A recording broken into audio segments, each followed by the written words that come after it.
Malakas ang batch ngayon ng mga kandidatang lalaban sa Miss Universe Philippines at syempre, isa na nga nakatutok dyan si Miss Universe 2018 Catriona Gray. Pero ito nga ha, syempre, na-bother siya dahil matapos mabalat ng iba't ibang issue ang Miss Universe organization in the recent years. So, ayan, pinag-usapan natin yan at ang bago niyang kinahuhumalingan ngayon, syempre, ang pagsuporta pa rin sa Mindanaoan fashion at Filipino fashion in general. Narito po ang report. Mindanaoan fashion ang binibigyang spotlight ngayon ni Miss Universe 2018 Catriona Gray.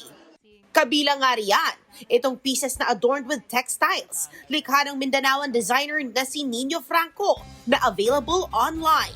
To be able to see their work reflected on my collab collection with Nino Franco is very, very special. And it just really allows me to feel very proud that I'm allowing their stories to be seen and heard by other people through my platform. Bukod dyan, always updated si Kat sa mga nangyayari sa pageant world.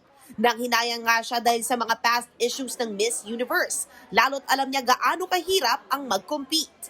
I'm expecting an improvement. I think I'm right there with all the other pageant fans na as of late, because I'm someone as a former and also as a fan and someone who believes in the platform of pageantry, I've seen it lacking in the last few years, which makes me sad because again, I'm someone who values being a representative. Speaking of representative, buti na lang daw sa Pilipinas consistent tayo at pangmalakasan ng labanan. Katunayan, isa ang kasalukuyang Miss Universe Philippines batch sa malalakas na candidates with veteran and new faces in the game. I think that we have a very strong batch of candidates this year.